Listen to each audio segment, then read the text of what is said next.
Hello, everybody, and welcome to ELA. I hope you all are having a wonderful day, and let's go ahead and get started. So, Monday we talked about contractions. We talked about how that's a really long word, but it means making a word shorter. So, when we use contractions, we are taking two words and piecing them together to make one shorter word. We can use words like I and will, put them together to make I'll. I'll means I will. It's just shorter. And we join them with a apostrophe, little line at the top to help us out. We could take words like can and not and make can't. We can take things like will and not and make won't. Let's see, they and are and put there together. So there are a lot of different ways that we can make words contractions. So today I want us to see if we can write a story using contractions. Now I'm going to give you some helpful tips while we are in this video together, and then I want to see if you can take your time to write a story on your own at home with contractions. You can write on a whiteboard or on a piece of paper or construction paper, whatever you have nearby. And once you're done, if you'd like to draw a picture of your story, that would be great.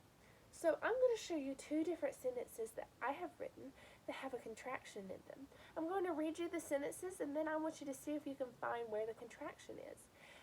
Now, when you're writing your stories, you don't have to have a contraction in every single sentence. That would be a whole lot. But I would like for you to use at least two in your story.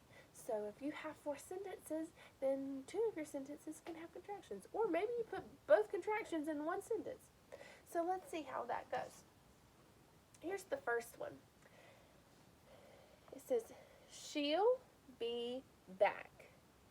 She'll be back. Do you think you could find the contraction? She'll be back. She will. She will be back. She'll be back. Very good. It kind of looks like shall, but don't forget that apostrophe's there, so it's she'll. Good job. Let's try another one.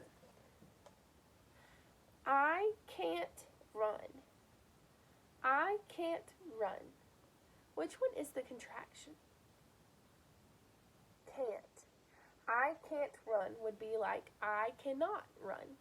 I can't run. Very good. I can run, but not very fast. So I don't have to use those exact sentences, but I could use sentences like that with contractions in them to make a story. So let's think. If I were going to make a story, I think I would write about going on an adventure through the jungle. So if I wanted to use a contraction of going on an adventure through the jungle, maybe I could write about how my friend and I went on an adventure and we were looking for a rare monkey. And we looked in the trees and we looked through the ground and all over for this monkey. And while we were looking for the monkey, I realized that my feet were stuck in the ground and I tried to pull them out and I could not pull them out. And so I yelled to my friend, "Help, I'm stuck." And my friend said, "Oh no, there's a tiger." And I said, "I can't run, I'm in quicksand." Did you hear a contraction? I can't run, I'm in quicksand. Can't is the contraction. And I could use that in my story.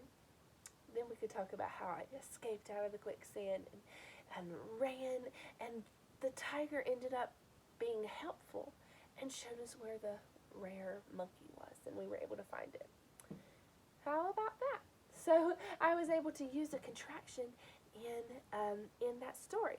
So I want you guys to think of an adventure. Think of something exciting or different, something that really interests you and that you would like to read about. And I want you to write it and throw some contractions in there. I hope you guys have a great time writing your stories, and I can't wait to hear all about them. If you would like to take a picture of your story and post it in our classroom on Google Classroom, I would love to read them. All right, I hope you guys have a great rest of the day. Bye.